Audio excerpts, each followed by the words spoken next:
He was once America's golden boy, the handsome teenager with the dreamy voice who seemed to have it all. From his role on the wildly popular sitcom The Adventures of Ozzie and Harriet to his back-to-back chart-topping hits, Ricky Nelson was more than just a celebrity. He was a phenomenon. Millions of fans adored him, and he was hailed as a pioneer of rock and roll. But when news broke on New Year's Eve 1985 that Ricky had died in a tragic plane crash, the music world was stunned. The real shock, however, came later.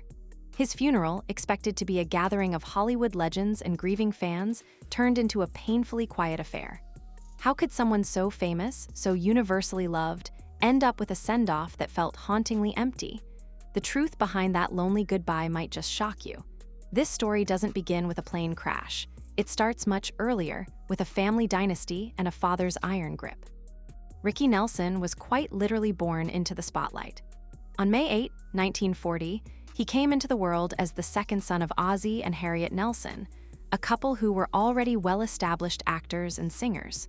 From the very beginning, his life was meticulously curated for an audience.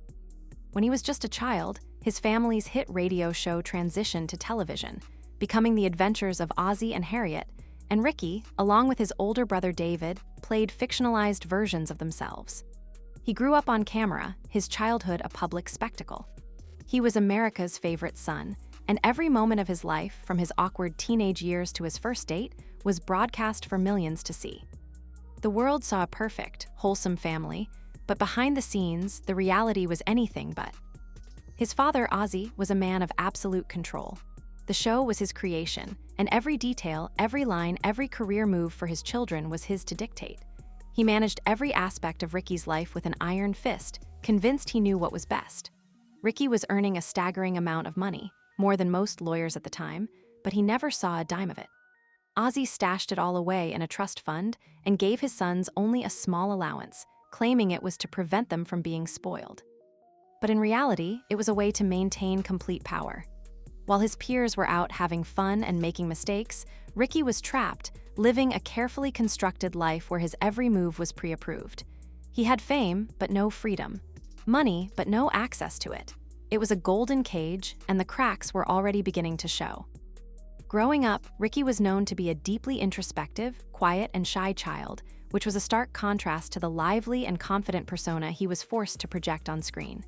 He struggled in school, earning a reputation as a slacker and a troublemaker. He flunked classes and was known for throwing spitballs and mimicking teachers. While his academics slipped, something else was taking root, something that would give him an identity of his own. As a teenager, he found his escape in music. He picked up a guitar and a drum set and fell head over heels for the raw, rebellious sound of rock and roll. He was drawn to Elvis Presley and the movement that was shaking up the stiff, polite expectations of the 1950s. This was his chance to break free from his father's carefully crafted image. Ricky's rebellion wasn't just in his music taste. He started changing his image to match his new sound.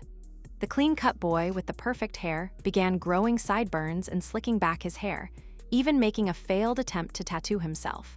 For Ozzie, a man obsessed with maintaining their family's wholesome image, this must have felt like a personal nightmare. He was losing control of the one thing he had built his entire life around. Ricky was growing up fast, and he wasn't just changing his sound. He was stepping into a new kind of fame that came with its own temptations and dangers. But what Ozzie didn't realize was that his son's desire for independence would soon lead to a meteoric rise that would make him the world's first teen idol. And what came next would change everything.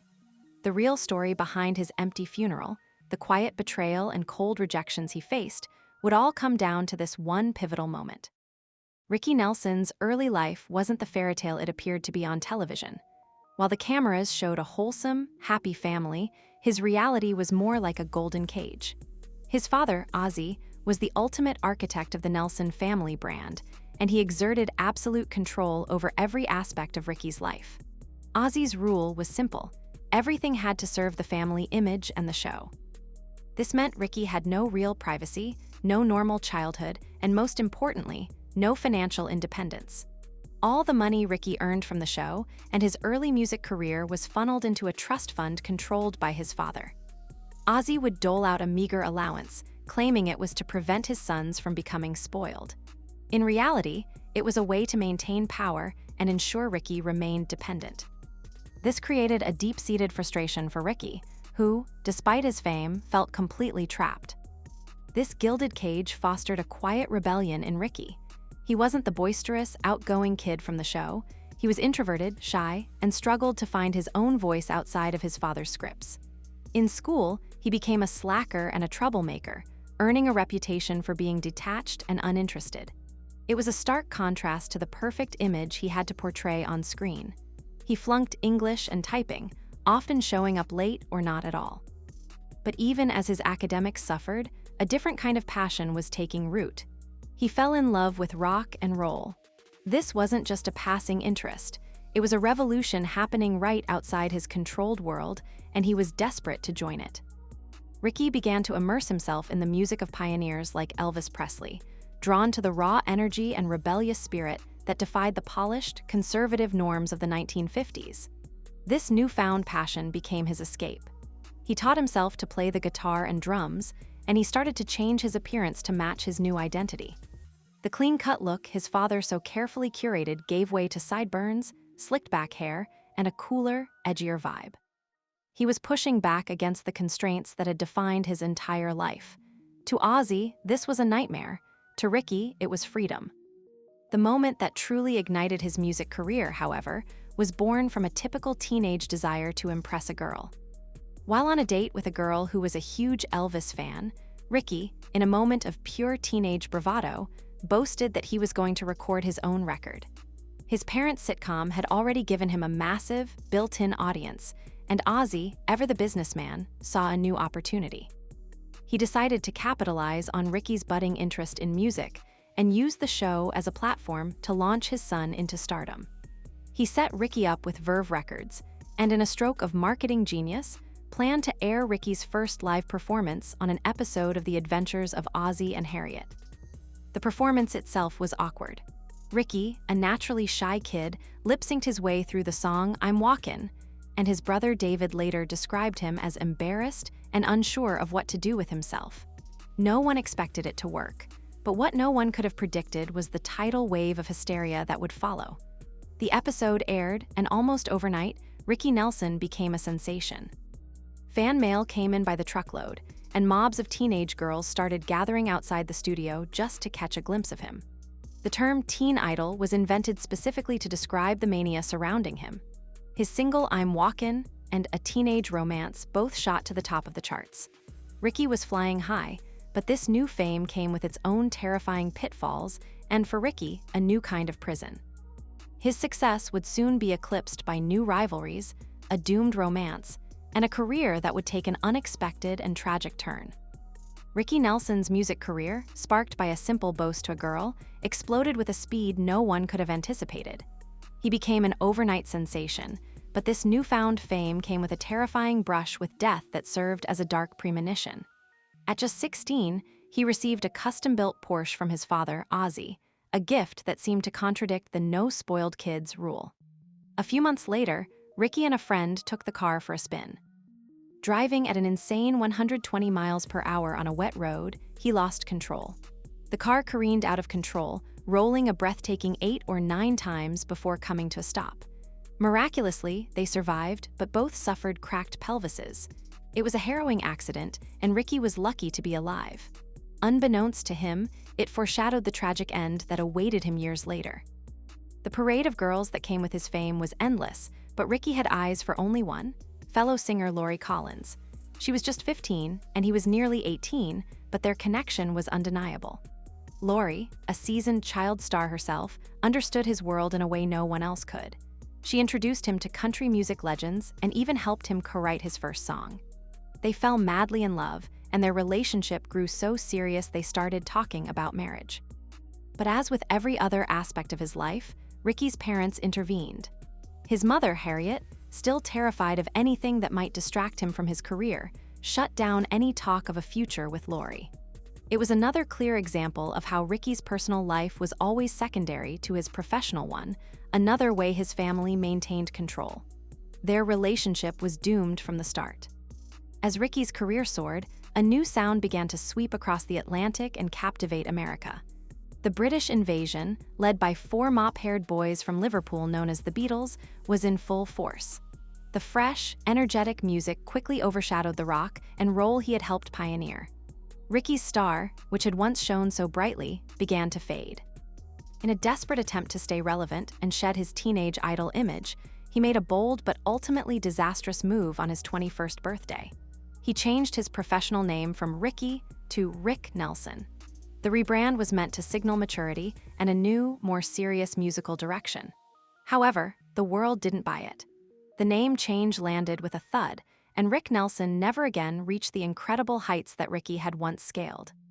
Just as his professional identity began to crumble, his personal life was about to follow suit.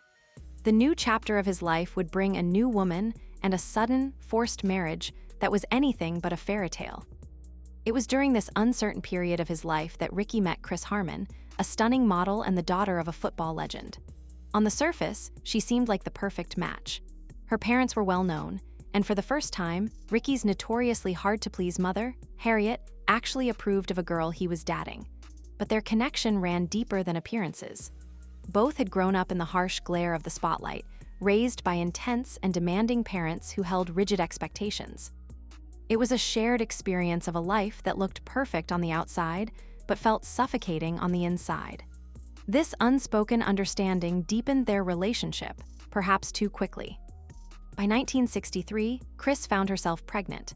The news sent shockwaves through their carefully controlled worlds, and her conservative, devout parents left no room for discussion. The only option was marriage. So, on April 20th of that year, Ricky and Chris wed in what Ricky later described as a shotgun wedding, an obligation born of family pressure, not a choice made out of romantic love. What fans saw as a picture-perfect union was, in fact, a fragile patchwork solution to a difficult problem. The couple went on to have 4 children, but more mouths to feed only added to the growing strain of Ricky's faltering career. He was trapped once again, trying to provide for a family while his star continued to dim. By the 1970s, desperate for a comeback, Ricky launched a new tour with fresh material. He was hoping to reignite his career and find a new audience, but things went disastrously wrong. During a performance at Madison Square Garden, the Golden Boy was met not with cheers, but with loud, humiliating boos. The exact reason was murky. Some said the audience was disappointed with his new country-infused sound. Others blamed unrelated police activity in the crowd. Regardless of the cause, the effect on Ricky was profound. He felt humiliated and defeated. The man who had once been the most adored teenager in America was now being booed off a stage by the very people who had once idolized him. But from that very humiliation came a spark of inspiration. The experience at Madison Square Garden stirred something inside him, and his frustration eventually gave birth to his final hit song, Garden Party. The lyrics were a poignant and honest farewell to the expectations that had hounded him since childhood. But it's all right now, I've learned my lesson well. You see, you can't please everyone, so you got to please yourself. It was an anthem of defiance, a public break from the image that had made him famous, but also kept him a prisoner. The song was a major hit, a final triumphant flourish before his career drew to a quiet close. But just as his professional life was settling, the chaos in his personal life was about to reach a brutal breaking point. The facade of his perfect marriage would soon crumble, leading to a bitter and public divorce that would leave him financially and emotionally ruined. And what happened next would expose a darker, more questionable side of the man America thought they knew. By 1975, Ricky's marriage to Chris had completely deteriorated. The pressures of his career struggles and her growing resentment had taken their toll, and their once promising union was a husk of what it had been. From the beginning, Chris had lived an extravagant lifestyle, but now, with Ricky's finances stretched thin, her demands became impossible to meet. She wanted him home, yet also expected him to somehow generate the same level of income as when he was a superstar. This put Ricky in an impossible tug-of-war, and the only solution he saw was to keep touring, which only pushed her further away. Alone and disillusioned, Chris slipped into heavy drinking, a coping mechanism that eventually spiraled into a destructive force. The marriage was all but dead. In 1977, Ricky and Chris filed for divorce, but the legal proceedings were a bitter, years-long entanglement that left both of them with deep scars. The tabloids, sensing blood in the water, were ruthless, plastering stories of their family squabbles across headlines. The split was a devastating public spectacle, and when it finally became official in 1982, Ricky was practically penniless. The divorce settlements, legal fees, and Chris's relentless attempts to seize control of his estate had left him financially ruined. This desperation may have led him to make some truly questionable decisions. It was during this period that Ricky's love life became even more ruinous. While on tour in 1980, he met a young woman named Georgine Crew and ended up having a one-night stand with her. The encounter came back to haunt him months later when Crew discovered she was pregnant. When she tried to reconnect with Ricky to tell him the news, his minders blocked her at every turn, with one of them allegedly saying, "Rick won't ever want to see that child." Crew, undeterred, took matters into her own hands. When their son, Eric, was 6 months old, she brought him to one of Ricky's concerts and sat in the front row. She later claimed that Ricky looked at their son the entire time he was on stage. A legal battle ensued, and once blood tests confirmed Ricky was the father, he was ordered to pay child support. But there was an even darker rumor about that night. After sleeping with Georgine, Ricky allegedly slipped out of bed to romance her sister. Bankrupt and with his personal life, a tabloid-feeding frenzy, Ricky met Helen Blair, a stunning model and exotic animal trainer in Las Vegas. It was a whirlwind romance, and within months, she was touring with him and had moved into his home. For a moment, it seemed Ricky was ready to settle down again, but old demons continued to haunt him.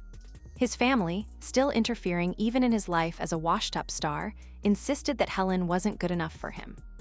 They were so relentless that Ricky eventually dropped his plans to marry her. In the end, it was all for nothing. Ricky, still clinging to the luxuries of the high life despite his tight budget, refused to travel by tour bus for his 1985 tour. He forked out a ton of cash for his own private plane, a second-hand aircraft that had once belonged to Jerry Lee Lewis. The plane was known to be a lemon, riddled with mechanical problems, a decision with dire, final consequences. Ricky's 1985 tour was cursed from the start, plagued by a series of terrifying mechanical failures with his second-hand private plane. At one point, the engine wouldn't start, and the crew had to push the craft off the runway. On another occasion, a show was canceled entirely because the plane was malfunctioning again. Despite the clear danger, Ricky kept pushing forward, kept touring, and kept trying to make money. It would be his final and fatal mistake. On a cold New Year's Eve in 1985, after taking off from Guntersville, Alabama, Ricky and his band were on their way to a party in Dallas, Texas. In the air, the plane's heater, a notoriously faulty component, ignited a fire. In the chaos, the crew attempted an emergency landing, but the plane crash-landed in a field just north of their destination, hitting several trees on the way down. The devastation was brutal. The teenage car crash he had caused years earlier was nothing compared to this. Of the 9 people on board, only the pilot and co-pilot survived. Ricky, his girlfriend Helen Blair, and all of his bandmates perished. The world's first teen idol had died in the most tragic of circumstances. In the wake of the tragedy, a final, cruel twist emerged. Ricky's family, who had disapproved of Helen Blair from the start, made their feelings painfully clear even in death. When Helen's family requested that she be buried beside Ricky, his mother, Harriet, flatly refused. At the funeral, which was attended by hundreds of fans and celebrity mourners, not a single person mentioned Helen's name. In a macabre mix-up, Ricky's remains had been misdirected, delaying the service for several days. When it finally took place on January 6, 1986, 250 mourners filed into a Los Angeles church, while hundreds of fans waited outside.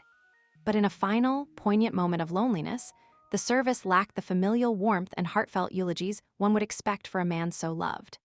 His ex-wife, Kristen, then threatened to sue the family for his life insurance money and control of his estate, but her bid was rejected, ensuring his children were taken care of.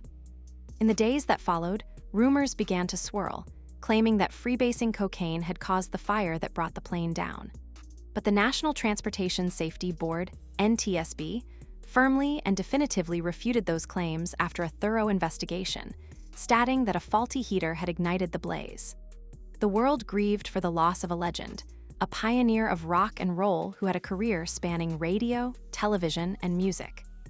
In 1987, he was posthumously inducted into the Rock and Roll Hall of Fame, a a fitting tribute to his trailblazing legacy. But a question remains. How could a man so universally adored, a star who was born into fame and adored by millions, end up with a funeral that was so hauntingly empty of the people who were supposed to love him most? The story of Ricky Nelson is one of contradictions. A star who was a prisoner of his own fame, a family man who was rejected by his own, and a legend who died a lonely and tragic death. It serves as a stark and final reminder of the true price of fame, a price that Ricky Nelson paid with his life.